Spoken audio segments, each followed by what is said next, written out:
Vamos a orar nuevamente al Señor. Señor y Dios nuestro, te damos las gracias por tu gran misericordia y nos acercamos ante tu presencia con reverencia, expresándote nuestra necesidad y nuestra dependencia para que tú seas con nosotros, para que tú sostengas nuestros corazones, nos des lo necesario para poder ser edificados por tu palabra. Este medio que tú has establecido, Señor, en tu pueblo, para que tu verdad sea conocida, para mostrar tu corazón y tu carácter y para mostrar el Evangelio de Jesucristo. Háblanos, Señor, por medio de ella. Danos palabra para hablar y oído para escuchar, y que en todo ello tú recibas la honra y la gloria. Que te honremos, Señor, aquí en este lugar y tu iglesia sea edificada. Te lo pedimos en el nombre de nuestro Señor Jesucristo. Amén. Amén. Vamos a ir al Evangelio de Juan, capítulo 17. Vamos a leer los versículos 20 al 23. Vamos a leer una pequeña parte de uno de los textos más significativos de todas las Escrituras. Aquí encontramos en todo el capítulo las palabras del Señor Jesucristo, una oración del Señor Jesucristo en nuestro favor. Él ora delante de Dios en un determinado momento. Hemos estado hablando de la oración que transforma. Y vamos a ver en esta ocasión cómo la oración nos transforma para la unidad. Quisiera, antes de hacer la lectura, animarles a que la lean el capítulo completo. Sé que lo han leído, que lo estudien, que miren cada palabra expresada en esta oración, en estas palabras del Señor Jesús, que miren, atiendan qué es lo que pide el Señor Jesús aquí, cuál es el significado profundo de estas palabras, y después piensen, ¿y qué significa esto para mí? ¿Qué significa estas palabras para la iglesia? ¿Qué nos transmite y cómo tenemos que responder nosotros ante estas palabras? Dice en Juan capítulo 17, versículos 20 al 23, «Mas no ruego solamente por estos, sino también por los que han de creer en mí por la palabra de ellos, para que todos sean uno, como tú, oh Padre, en mí y yo en ti, que también ellos sean uno en nosotros, para que el mundo crea que tú me enviaste. La gloria que me diste yo les he dado, para que sean uno, así como nosotros somos uno, yo en ellos y tú en mí, para que sean perfectos en unidad, para que el mundo conozca que tú me enviaste y que los has amado a ellos como a mí también me has amado».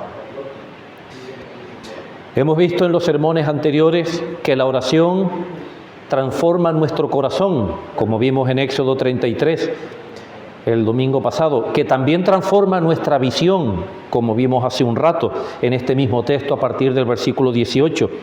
Y también vimos el domingo pasado cómo la oración nos impulsa hacia la misión que nos es encomendada, el poder extender el Evangelio, como aquella iglesia oró unánime, perseverando unánimes, pidiendo de nuevo para poder predicar, para poder hablar.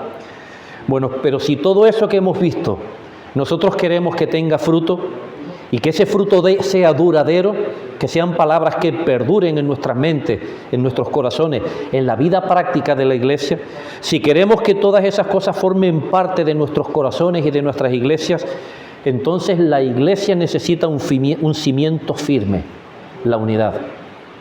Jesús sabía que la unidad no es un accesorio de nuestro carácter. La unidad no es un accesorio opcional de la iglesia, sino algo necesario en el creyente y en la iglesia. Ser uno en Cristo. Pero también, y aquí está lo que llama la atención en estas palabras de Jesús, la unidad es parte inherente de la misión que la iglesia tiene en este mundo. Fíjense cómo Cristo pide por esa unidad. Dice, para que el mundo crea, para que el mundo crea. Poco antes de ir a la cruz, Jesús ora por sus discípulos, aquellos discípulos presentes que le acompañaban y también futuros. Dice, no ruego solamente por estos, sino también por los que han de creer en mí. Hermanos, Jesús ora por nosotros. Jesús ora por cada uno de nosotros. Jesús ora por esta iglesia y Jesús ora por cada uno de ustedes. Y lo que pide no es prosperidad para ustedes. Lo que pide no es ausencia de problemas. Lo que pide no es que vivan en una situación cómoda. Lo que Cristo pide es unidad. Esta oración, conocida como la oración sacerdotal, nos abre el corazón de Cristo. ¿Qué desea? ¿Qué desea Cristo? ¿Qué anhela? ¿Qué espera? ¿Qué pide para su iglesia? En el centro de su súplica está la unidad de los creyentes, pero no una unidad como un acuerdo humano frágil, sino como una obra divina que refleja la comunión entre el Hijo y el Padre. Hoy vamos a ver cómo la oración de Jesús nos transforma, esa oración que transforma, como hemos estado viendo, pero cómo esa oración de Jesús nos transforma para vivir en esa unidad que glorifica a Dios y que bendice al mundo. Y vamos a verlo bajo 3 encabezados. En primer lugar, la visión de Cristo. Una unidad que trasciende generaciones. En segundo lugar, el modelo de la unidad. La relación entre el Padre y el Hijo. Y en tercer lugar, el propósito de la unidad. Testimonio al mundo. Así, en primer lugar, vemos la visión de Cristo. Como decía, esta es una unidad, que lo que ve Cristo, que trasciende al tiempo y a las generaciones, como vemos en el versículo 20.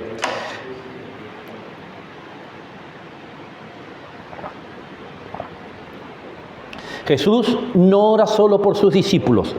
Esos discípulos de ese momento, los que están con Él, los que le han acompañado, los que le pueden escuchar. No, Él ora por aquellos que han de creer por la palabra de ellos, que han de creer en mí, decía Cristo, por la palabra de ellos. Y como decía antes, esto nos incluye a nosotros. Jesús pronuncia esta oración ya que está a pocas horas de la cruz. Falta muy poco para llegar a la cruz. Y en ese contexto, en ese momento, Él pronuncia estas palabras. Los discípulos que tiene delante han caminado con Él durante 3 años. 3 años le han acompañado. Han visto sus milagros. Han escuchado sus enseñanzas. Y sin embargo, después de tanto tiempo acompañando al Señor Jesús, de tanto tiempo ver su bondad, de escuchar su evangelio, sus enseñanzas, sin embargo, todavía hay temores en esos discípulos, hay dudas, hay debilidades. Jesús sabe que esos discípulos van a ser la semilla de la iglesia, pero sabe también que la iglesia no va a terminar con ellos. En ese momento, la visión de Cristo en la oración se extiende a lo largo de la historia y nos incluye a ti y a mí. Jesús no solo ora por Pedro, por Juan o por Santiago. No, Él ora por todos los que van a llegar a la fe a través del testimonio de ellos. Y eso significa que Jesús ya pensaba en nosotros, en cada uno de nosotros, antes de que naciéramos. Jesús ve la historia de la iglesia entera, como Dios eterno que es, como Dios sabio, con un conocimiento eterno. Jesús ve la historia de la iglesia entera en un solo momento.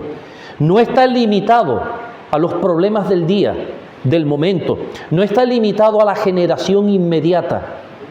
Él ve el primer siglo con una iglesia perseguida por Roma después de su muerte y su ascensión. Él ve, por ejemplo, también el siglo XVI, lo que supuso la Reforma Protestante, el tiempo de la Inquisición. Ve todas esas cosas. Ve el siglo XXI y lo ve con la iglesia enfrentando la frialdad espiritual o el relativismo o las divisiones. Él ve tu vida personal, ve tus luchas, ve tus victorias y ve tus derrotas.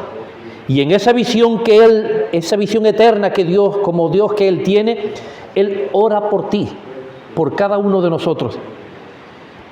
¿Cuánto abarca esa visión de Cristo? ¿Qué es lo que nos recuerda?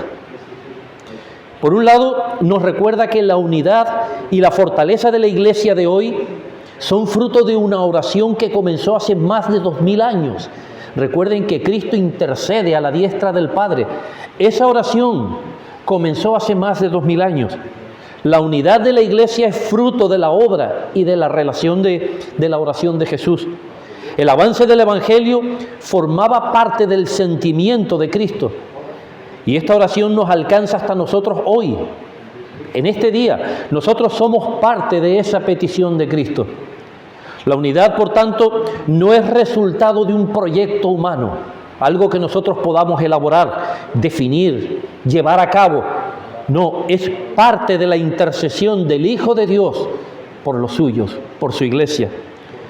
Nuestra comunión no se sostiene en sentimientos humanos. Saben que hoy estamos así, mañana estamos asados, sentimientos cambiantes. La unidad no se basa en los sentimientos, se basa en la obra de Cristo, que nos incluyó a todos en esa oración eterna. Pero esta es también una oración con alcance misionero. Cuando Jesús dice, por los que han de creer en mí por la palabra de ellos, ahí está dejando claro que la misión de los discípulos no era un proyecto cerrado. Cristo no estaba trabajando con ellos para tener unos efectos en ellos, para que ellos pudiesen hacer una cierta labor mientras ellos vivieran, mientras ellos tuviesen un servicio a la iglesia. No era un proyecto cerrado.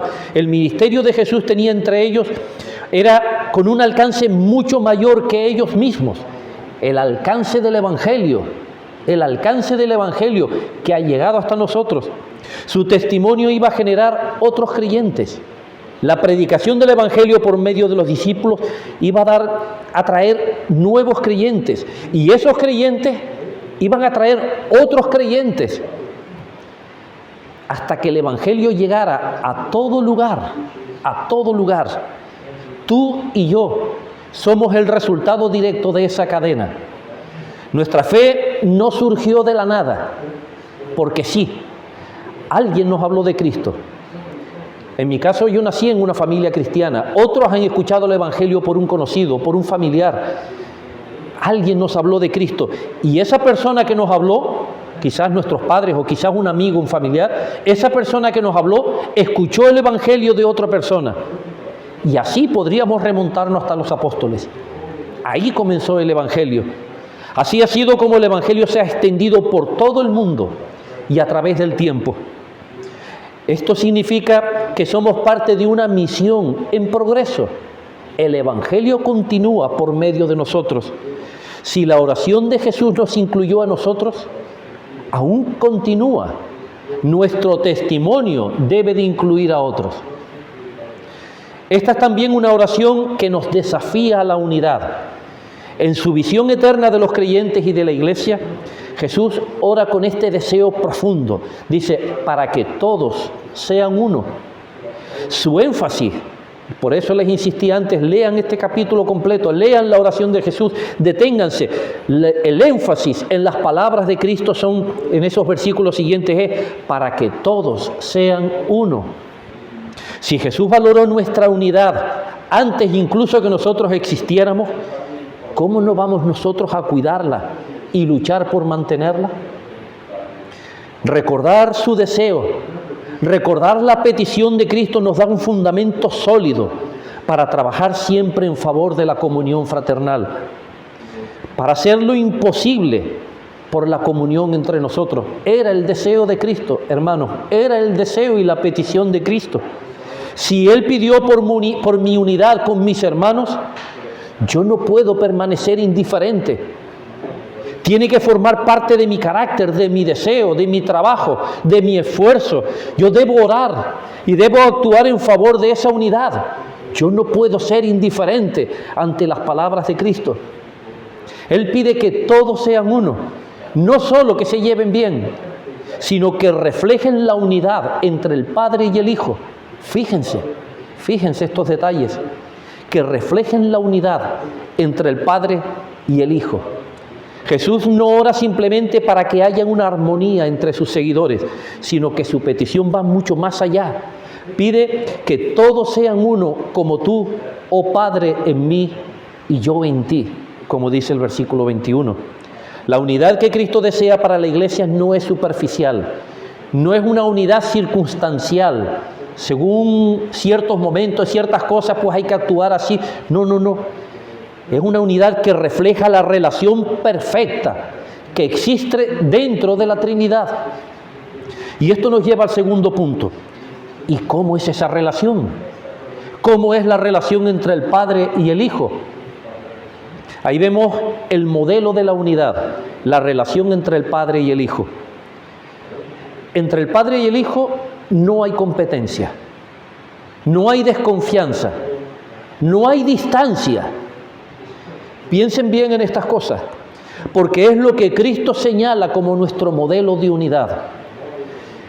¿En qué hemos de fijarnos para entender la unidad entre creyentes? Aquí tienen el modelo. Ahí hay amor perfecto. Entre el Padre y el Hijo no hay rivalidad, no hay celos. El Padre ama al Hijo y el Hijo ama al Padre y responde en obediencia, en deleite. Miren, en Juan 3:35 dice, el Padre ama al Hijo y todas las cosas ha entregado en su mano. Este amor entre el Padre y el Hijo es incondicional. No hay condiciones, no está supeditado a otras cosas. Es un amor eterno, es un amor generoso. La Iglesia solo puede mantenerse unida si aprende a amarse con el mismo amor que ha recibido de Dios. En Primera de Juan, capítulo 4, versículo 11, dice: amados, si Dios nos ha amado así, debemos también nosotros amarnos unos a otros. Entre el Padre y el Hijo también hay la misma misión compartida, el mismo propósito, el mismo deseo. El Hijo vino para hacer la voluntad del Padre. Y recuerden que en Juan 6:38 dice, porque he descendido del cielo no para hacer mi voluntad, sino la voluntad del que me envió. El propósito de ambos es glorificar al otro, esa gloria de la que hablábamos antes, pues el propósito del Padre es glorificar al Hijo, el propósito del Hijo es glorificar al Padre y llevar a cabo la salvación. Ahí también en Juan 17, en el capítulo que hemos leído, en los primeros versículos del 4 al 5, dice, yo te he glorificado en la tierra, decía Jesús en esta oración, yo te he glorificado en la tierra, he acabado la obra que me diste que hiciese. Ahora pues, Padre, glorifícame tú al lado tuyo, con aquella gloria que tuve contigo antes que el mundo fuese. ¿Ven cómo se expresa la relación entre el Padre y el Hijo? El Padre y el Hijo no caminan en direcciones diferentes, tienen el mismo camino, trabajan en una perfecta armonía.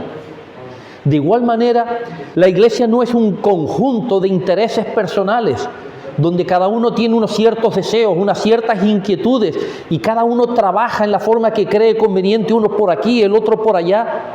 La Iglesia no es un conjunto de intereses personales, sino un pueblo, igual que el Padre y el Hijo, un pueblo, una iglesia con un mismo propósito, dar a conocer a Cristo al mundo. Ese es el propósito de la iglesia, ese es el fin para la iglesia. ¿Recuerdan las palabras de Pablo a los filipenses? Completad mi gozo, sintiendo lo mismo, teniendo el mismo amor, unánimes, sintiendo una misma cosa. Entre el Padre y el Hijo también hay una absoluta comunión.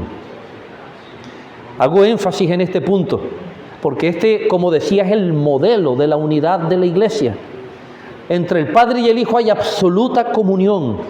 El Padre está en el Hijo y el Hijo está en el Padre. Yo y el Padre uno somos, dijo Jesús en Juan 10:30. Yo y el Padre uno somos. No hay distancia. Entre ellos no hay distancia, no hay ruptura, no hay sospecha entre uno y otro. No, hay plena confianza mutua, un gozo mutuo entre el Padre y el Hijo. Pues así también la iglesia está llamada a vivir en comunión sincera, no como un grupo de individuos aislados, en que, como decía antes, cada uno va por su lado, que viven de forma independiente unos de otros, como pequeñas casas, como pequeños círculos cerrados. No, sino como un solo cuerpo en Cristo, uno solo en Cristo. Hermanos, la unidad entre el Padre y el Hijo no es uniformidad, es armonía, en amor, en misión, en comunión. Ese es el modelo que Jesús pide para sus discípulos. Miren esta oración. Miren las palabras de Cristo. Ese es el modelo que Jesús pide para sus discípulos y para nosotros. Que al ver nuestra unidad, el mundo crea que el Hijo fue enviado por el Padre. Fíjense el impacto de la unidad en la iglesia. Y si la vida cristiana consiste en participar de esa comunión divina por medio del Espíritu, entonces no podemos conformarnos con menos en la iglesia. No podemos. Esa es la clase de unidad que Jesús quiere ver entre sus hijos en la iglesia. Unidad en el amor. Que nos tratemos con el mismo amor que Él nos ha dado. Unidad en la misión. Que estemos enfocados en llevar el Evangelio de una forma unánime, como hizo la iglesia en Hechos, pidiendo de nuevo para predicar el Evangelio, enfocados en llevar el Evangelio, no en promover intereses personales, no, en predicar el Evangelio. Pide también unidad en el carácter, que nuestras actitudes reflejen la humildad, reflejen el servicio, reflejen el sacrificio de Cristo, que reflejen el carácter de Cristo. Esto significa que la unidad de la iglesia no se basa en afinidades humanas, en gustos comunes, que se puedan tener ciertos gustos parecidos unos con otros. No se basa en opiniones políticas o en trasfondos culturales, como que hay otras cosas detrás en las que nuestra unidad se puede ser fortalecida. No, se trata de la vida de Cristo en nosotros. Y eso hace esa unidad indestructible si se cuida en obediencia y se cuida en oración. Cuando una iglesia vive así, está enviando un mensaje poderoso al mundo. Este amor no es de aquí, viene de arriba. Y ese testimonio tiene un efecto evangelístico más fuerte que cualquier palabra, que cualquier campaña evangelística o que cualquier estrategia que se pueda llevar a cabo para predicar el Evangelio. La unidad de la iglesia es algo que trasciende a este mundo. Podemos firmar acuerdos, podemos redactar reglamentos, estatutos, podemos incluso hacer reuniones para ponernos de acuerdo, para llegar a una conclusión más o menos parecida.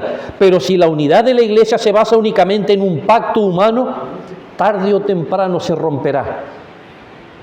La verdadera unidad es sobrenatural, no es de este mundo, porque nace de la obra del Espíritu Santo en los corazones. Es la unidad de Dios. Es la unidad de Dios. Por eso Cristo la pide al Padre. Jesús no ordena simplemente, ustedes sean uno, como un mandato. No.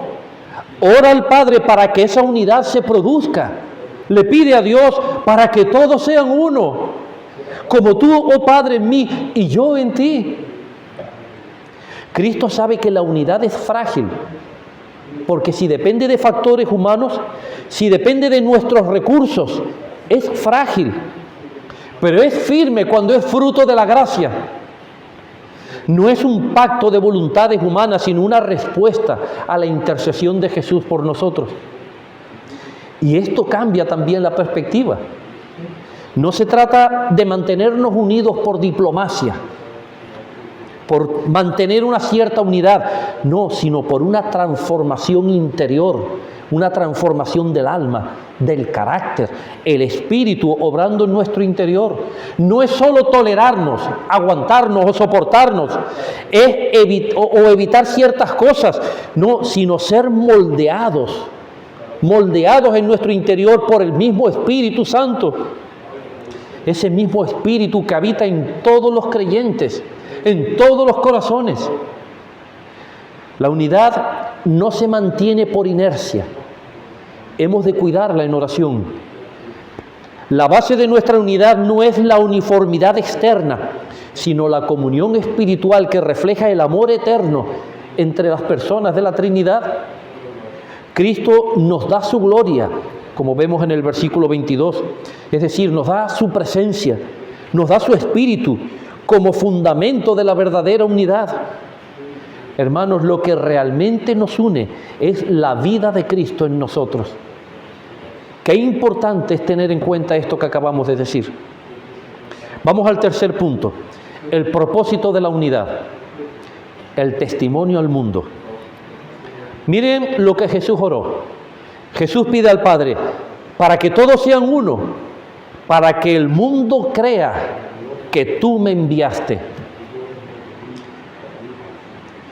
Esto nos enseña que la unidad de la Iglesia no es un simple adorno, ni un ambiente agradable entre los creyentes, que haya un cierto ambiente y que todo discurra de una forma sana, saludable, próspera. No, es una evidencia visible y poderosa del Evangelio en nosotros, el efecto en nuestras almas del Evangelio de Cristo. Cuando el mundo mira una iglesia unida, cuando el mundo, los de fuera ven a una iglesia en unidad, están viendo como una carta abierta, una carta que testifica. Ahí las palabras que están escritas hablan del amor y de la verdad de Cristo. Y como cualquier carta, su contenido se entiende mejor cuando la letra está clara. ¿Qué es lo que hace legible esa letra? ¿Qué es lo que hace clara esa letra? La unidad. Cuando la iglesia permanece unida, aún con diferencias de personalidad, de cultura, de pensamiento, cuando la iglesia permanece unida, el mundo ve algo que no entiende. Ve personas distintas, amándose, andando juntos, perdonándose, trabajando juntos para un propósito mayor que ellos mismos. Y eso lo ve el mundo. Miren un ejemplo muy claro. Esto fue lo que Cristo hizo exactamente con sus discípulos. Él llamó a esos hombres y llamó a los que quiso llamar según sus propósitos perfectos. Llamó a todos los que quiso llamar. Y Él sabía a quién llamaba, incluso a Judas. Pero eran todos ellos hombres muy diferentes, muy dispares. Eran unos pescadores, otros eran cobradores de impuestos, otros eran fanáticos nacionalistas, algunos eran apasionados e impulsivos, otros eran prudentes, reservados. En más de una ocasión chocaron entre ellos, discutían con frecuencia cuál de ellos era el más importante, cuál era el primero. Eran hombres muy dispares, muy distintos, muy diferentes. Pero Jesús los llamó a todos ellos, tal como eran. Y sin embargo, miren cómo Jesús obró en los corazones de cada uno en el contexto del grupo. Bajo la enseñanza y el ejemplo de Jesús, aprendieron a amarse, a perdonarse, a respetarse, a trabajar juntos.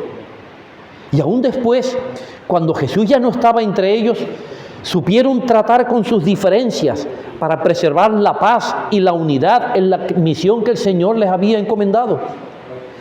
De la misma manera, nosotros hoy somos llamados a seguir el ejemplo del Maestro.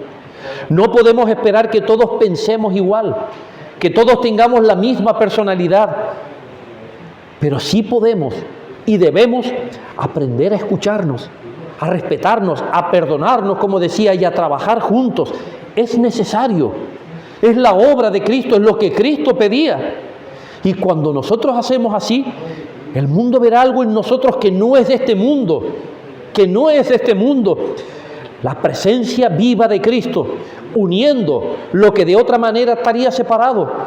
Nuestra unidad será una evidencia de la obra de Cristo entre nosotros, de lo que Cristo hace en medio de su iglesia. Miren lo que la unidad no es. Como decía, la unidad no es uniformidad. No significa que todos pensemos igual, que todos tengamos el mismo estilo de hacer las cosas, ni que nuestras personalidades o nuestros dones sean idénticos. No significa eso. Dios nos hizo distintos a todos y cada uno de nosotros, con nuestros caracteres, con nuestra forma de pensar, con nuestra forma de hacer las cosas. Y esas diferencias no son un obstáculo, no nos tienen que dividir, son realmente una riqueza cuando están sometidas al señorío de Cristo. La verdadera unidad entre creyentes, la unidad de la iglesia, es poner a Cristo en el centro y someter nuestras preferencias, someterlas a su voluntad. Y esto implica renunciar al orgullo, renunciar a todo lo que forma parte de nuestro interior y que nos aísla, renunciar al orgullo y buscar que Cristo tenga ese lugar prioritario entre nosotros, ese lugar principal. Las diferencias no pueden tener un lugar principal, no puede ser lo que nos lleve a actuar. El orgullo levanta muros, pero la humildad tiende puentes. El amor de Cristo nos lleva hacia la reconciliación, hacia el perdón. Hablar la verdad con amor, sí. Sinceridad, verdad, sí, pero con amor. Porque hay palabras que hieren. Callar por miedo no edifica. Y hablar sin amor hiere y rompe y levanta muros.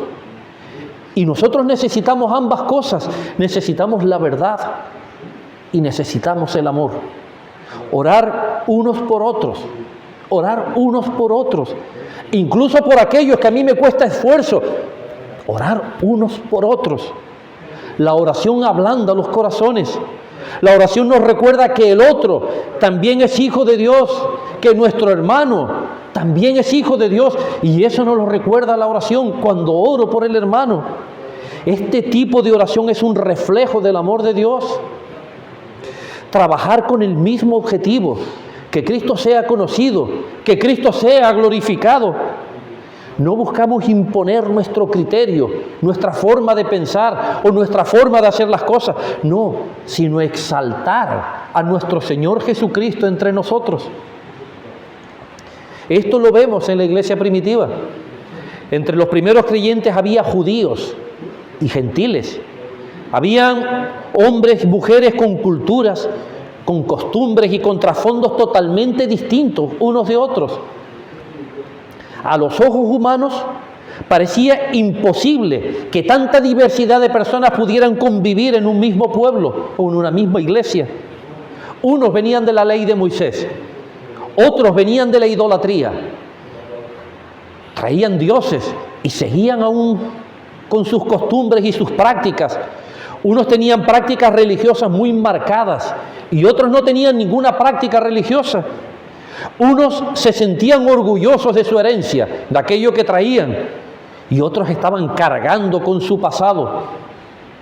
Pero en Cristo todas esas diferencias dejaron de ser muros para convertirse en testimonio de la gracia. La unidad de la iglesia primitiva no estaba en pensar todos igual. Fíjense de dónde venían cada uno, de qué trasfondos venían cada uno.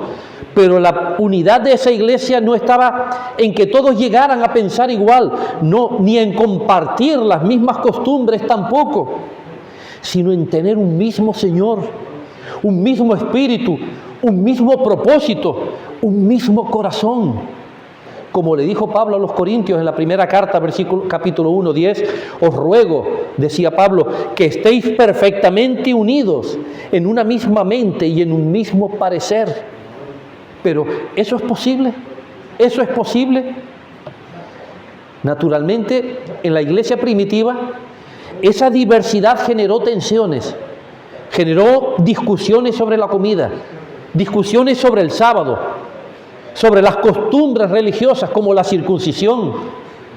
Sin embargo, los apóstoles, guiados por el Espíritu Santo, no buscaron borrar las diferencias para que todos llegaran a ser idénticos, no, sino que enseñaron a vivir en unidad bajo un mismo Señor y bajo una única verdad, la palabra de Dios. Como podemos leer en Hechos 15, cada grupo conservó su identidad, esa identidad cultural que traían cada uno, pero aprendieron a convivir y a trabajar juntos, a buscar predicar el Evangelio, poniendo a Cristo por encima de todas sus diferencias, por la unidad y la edificación de la iglesia.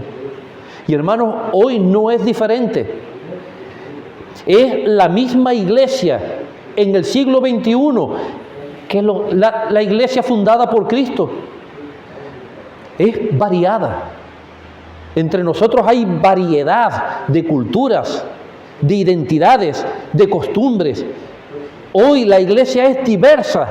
Miren, las iglesias ya cada vez hay más personas de distintas naciones, de distintas culturas. También es cada vez más individualista la iglesia hoy en día. Hoy en la iglesia hay trasfondos distintos, formas de pensar diversas, personalidades únicas, pero la obra del Espíritu es la misma.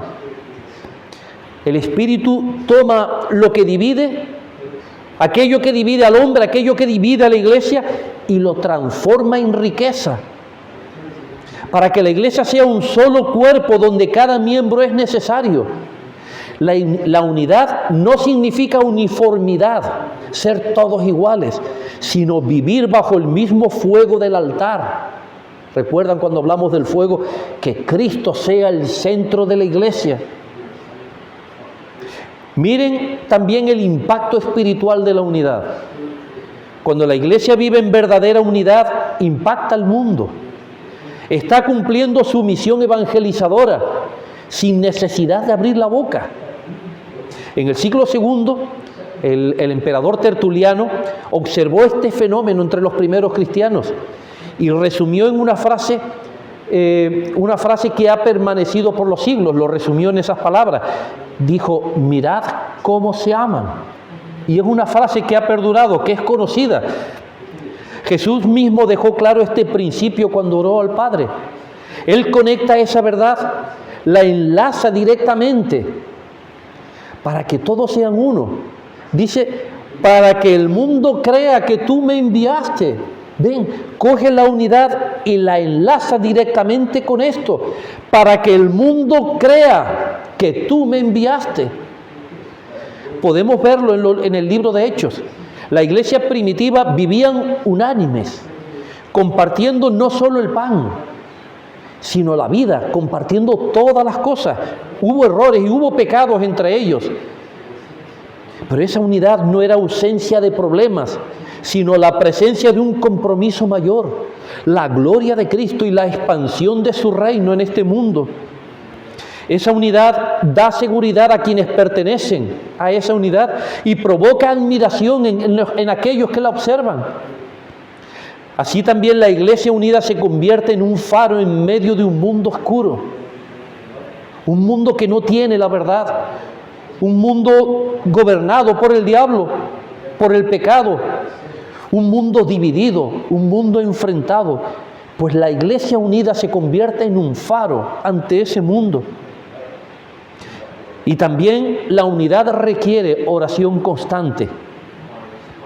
Ahí, cuando leemos en Hechos 1, vemos que Jesús no solo habló y enseñó sobre la unidad, sino vemos en Juan 17 que la llevó a la oración. Oró por esa unidad. Era el deseo, como dije antes, el anhelo de Cristo.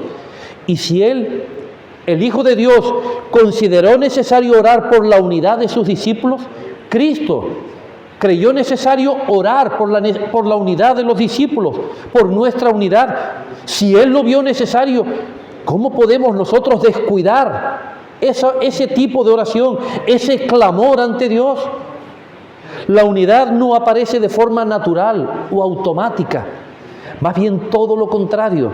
Nuestra naturaleza humana tiende al egoísmo, al orgullo, a buscar lo propio, a defender lo mío, lo que me pertenece a mí, lo que me ofende, a buscar lo que yo creo conveniente. La naturaleza humana tiende a aislarse, tiende a levantar barreras, a priorizar lo personal sobre lo común. Hay tendencia a descuidar la unidad. Por eso, mantenerla requiere un esfuerzo espiritual continuo. Y la oración es la herramienta principal que Dios nos ha dado para esto. Mantenernos unidos como cuerpo de Cristo no es fruto de un acuerdo, dijimos antes, sino de un ejercicio espiritual constante. La oración es el medio principal que Dios nos ha dado para mantener nuestros corazones alineados en esa misma línea, en esa misma dirección, para que en medio de las diferencias podamos caminar en un mismo sentir y en un mismo propósito. Si nosotros anhelamos una iglesia que viva en verdadera comunión, no basta con desearlo, no basta con hablar de la unidad, porque podemos hablar de la unidad y siempre hablamos de la unidad y la deseamos, pero no basta, no es suficiente con eso. Ni siquiera predicar sobre la unidad, aportando muchas citas bíblicas y muchos argumentos, como quizás puedo haber hecho yo en este día también, aportando citas, ejemplos. No, debemos orar con perseverancia. Orar con perseverancia. Miren el ejemplo de Cristo. La Biblia está llena de oraciones. Miren todas las que he citado yo en estos días. Antes mismo en la primera hora cité unos cuantos ejemplos de oraciones. La Biblia está llena de oración, de oraciones propias, oraciones de iglesia. Pero miren esta oración de Cristo, el Hijo de Dios, orando por su pueblo, orando por los suyos, pidiendo por la unidad. Nosotros debemos orar con perseverancia. Esto en la práctica significa que debemos orar por nuestro propio corazón, por nosotros mismos, para que Dios quite la amargura, que Dios quite la presunción, que quite el orgullo, que quite la dureza de nuestro corazón y que nos ayude a vernos unos a otros como Él nos ve, que podamos ver al hermano como Cristo lo ve. Así, cuando nosotros nos vemos bajo la mirada de Cristo y buscamos ser como Él, entonces la unidad no será solo un ideal, sino una realidad visible entre nosotros, una señal de la iglesia. Esto implica, decía también en la práctica, orar por todos nuestros hermanos en la fe, para que el Señor los bendiga, para que el Señor los fortalezca, que le dé la fe necesaria para que pueda seguir adelante en su vida, en sus asuntos, en sus problemas, en sus dificultades, en el andar de la iglesia. Orar por cada uno de los hermanos y orar también por nuestra iglesia, para que las decisiones, para que los ministerios, para que las relaciones mutuas estén todas guiadas por el amor de Cristo. El apóstol Pablo refleja y expresa esta verdad con claridad en Efesios 4, versículo 3, cuando le exhorta a los creyentes y les dice: esforzaos por mantener la unidad del Espíritu mediante el vínculo de la paz. Y Pablo les dice: esforzaos por mantener la unidad.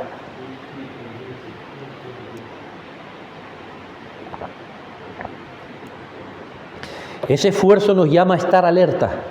Incluye clamar a Dios constantemente. Tiene que ser una prioridad en nuestros deseos, en la oración. Este llamado al esfuerzo por la unidad implica acción, pero también implica dependencia, porque la unidad es obra del Espíritu, no de la carne. Miren a dónde nos lleva la carne. Miren a dónde nos llevan nuestros deseos. Miren a dónde nos llevan nuestras pretensiones y aquellas a veces incluso de las que no somos conscientes, ¿a dónde nos lleva?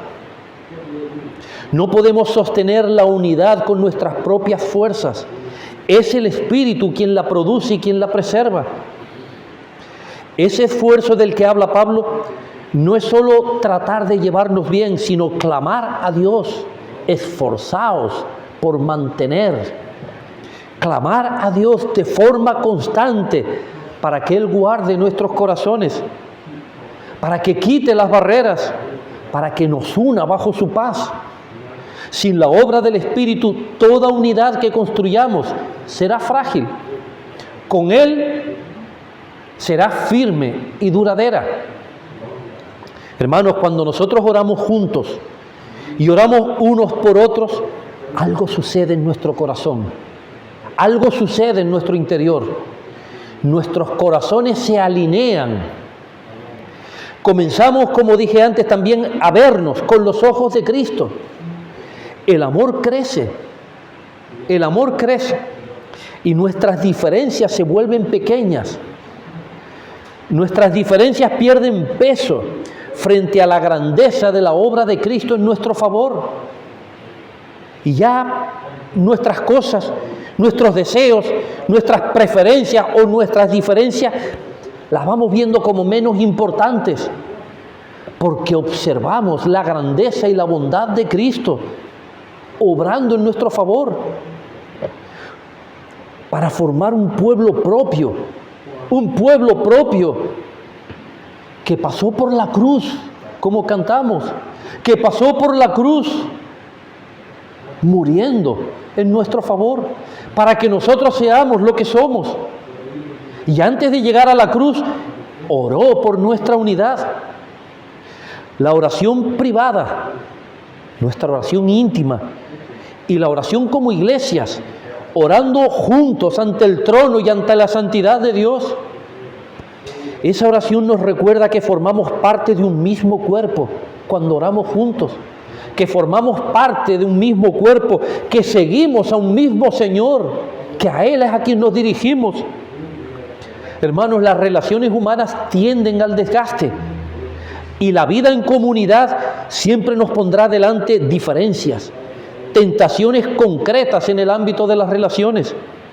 Por eso, si queremos ser una iglesia que realmente impacte al mundo, que tenga repercusiones del Evangelio en el mundo, no basta con hablar de unidad.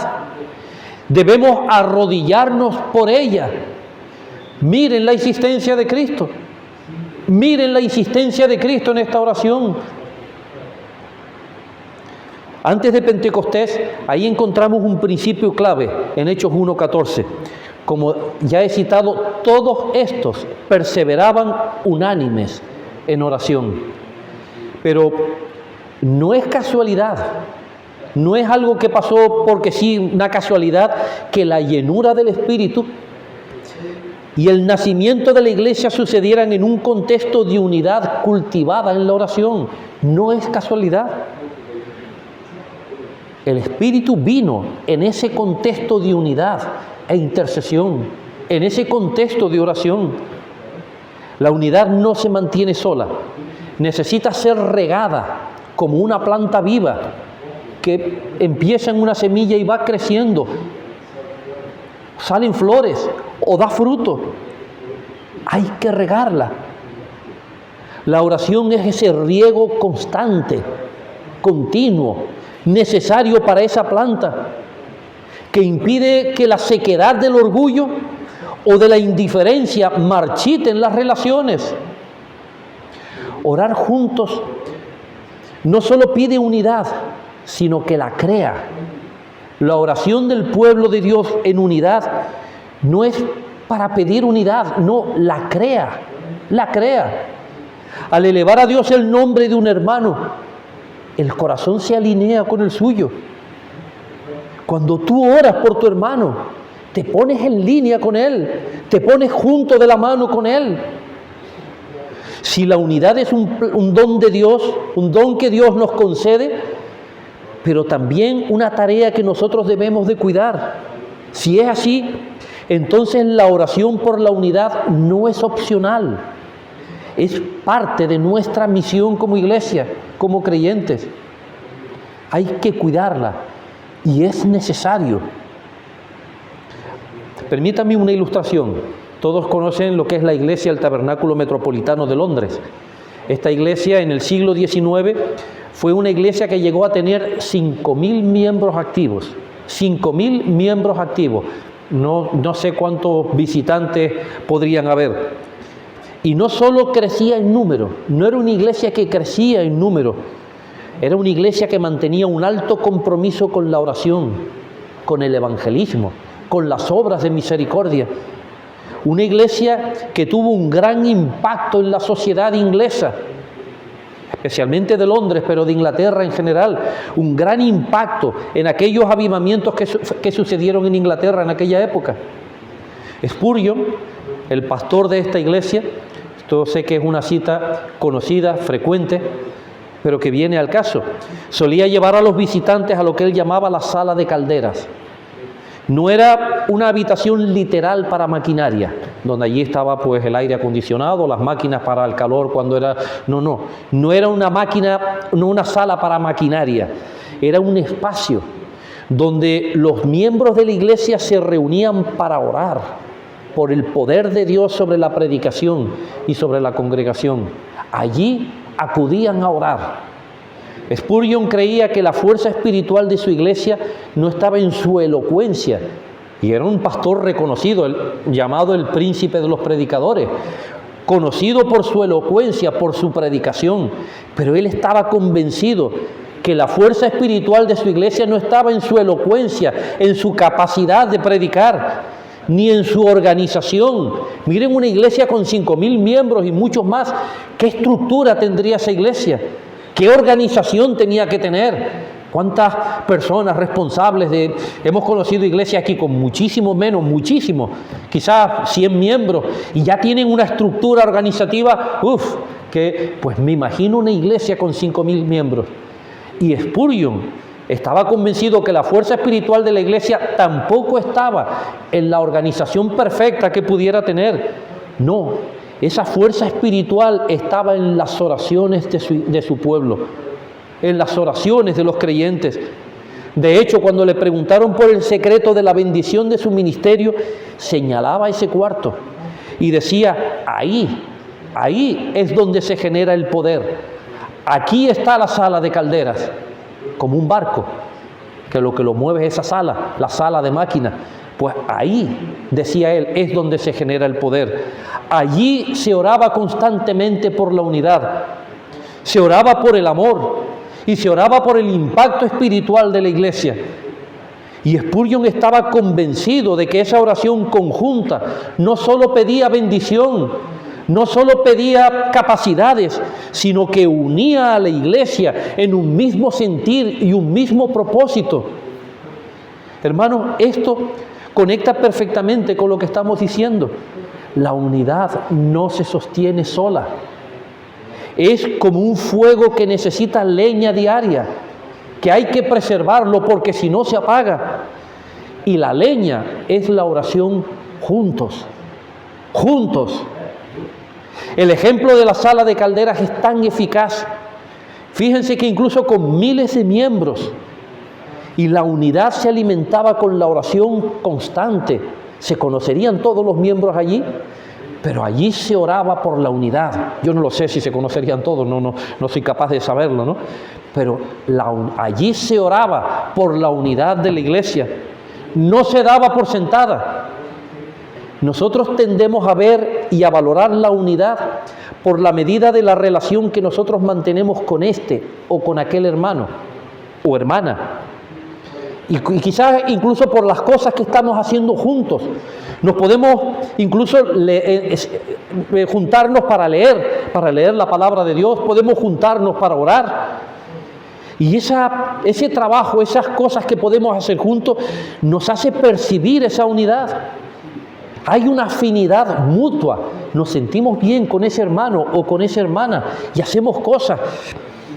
Y parece que eso es algo espiritual, y quizás lo sea, no digo que no, pero nos hace esas cosas, ese hacer, nos hace percibir la unidad.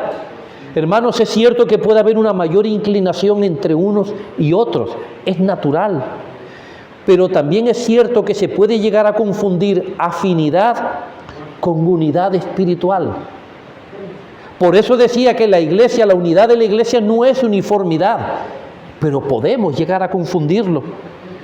La unidad de la iglesia no está en que tú te sientas cómodo o cómoda cuando estás con ciertos hermanos y que ahí puedes expresar cosas que no harías con otros, pero ahí, en ese ambiente, en esa uniformidad, las expresas y todo es tan espiritual. Eso no es malo, todo lo contrario. Pero no pienses que porque tengas una relación así con un hermano o con una hermana, ya es suficiente. No es suficiente. El llamado de Cristo es para la unidad, es a la iglesia. El llamado de Cristo a la unidad es a la iglesia, a todos y a cada uno de nosotros. Cuando toda la iglesia a una voz se presenta en oración ante el trono de la gracia, toda la iglesia, ahí se produce algo especial, algo distinto. Hay un efecto distinto en los corazones, algo mayor que orar por otros hermanos en la distancia, en la intimidad, que también es bueno y es correcto, pero quizás en la comodidad, orar por tal o por cual hermano en mi intimidad, no es lo mismo que hacerlo delante de él.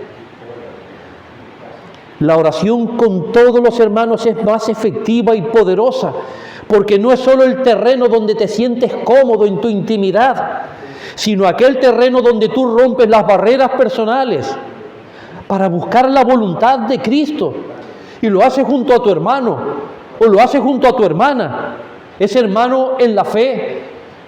Lo haces en la unidad de la iglesia en la que Cristo ha querido colocarte junto a Él, junto a tu hermano o tu hermana. Ahí en esa unidad lo haces. Poder clamar juntos a Dios, elevar voces juntos a Dios. Ahí Cristo te enfrenta con tu pecado, te enfrenta con tu orgullo, te enfrenta con las barreras que has levantado.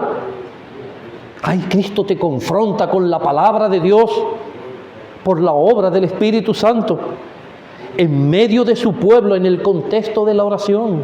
Miren la importancia de la oración del pueblo de Dios. Vamos a ir terminando ya. Hermanos, no olvidemos que esta no es cualquier oración. No es cualquiera de esos muchos ejemplos, como decía, que podemos encontrar en la Biblia. Ejemplos de oración. Hombres como David, qué hermosas oraciones. ¿Qué ejemplos de oración tenemos de parte de David en las Escrituras? Esta no es cualquier oración que podamos mirar como podamos mirar cualquier otra con todo el valor bíblico y teológico que tienen, pero no es cualquier oración. Es la oración de Jesús. Es la oración de Jesús.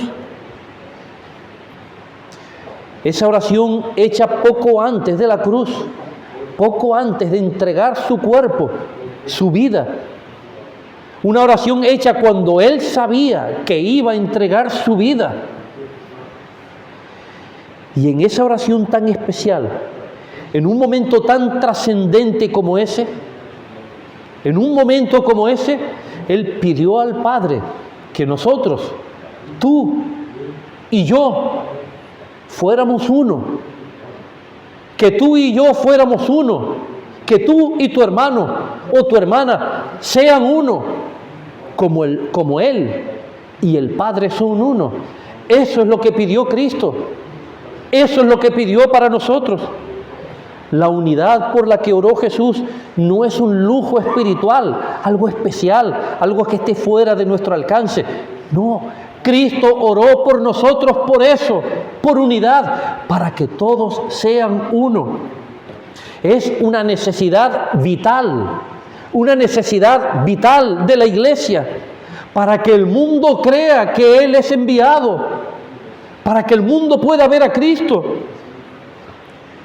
Y hermanos, esa unidad no se logra de forma artificial, no se logra con acuerdos humanos, no se logra con simples actitudes. Bueno, si yo me esfuerzo, si yo hago esto, si yo hago lo otro, no se logra con acuerdos o simples actitudes. Esa unidad se logra de rodillas. Se alcanza esa unidad de rodillas delante de Dios, en la presencia del Padre. Si queremos ver a Dios obrar con poder, debemos hacer de esta oración una prioridad en nuestras almas, una prioridad en nuestras vidas, quizás una prioridad diaria.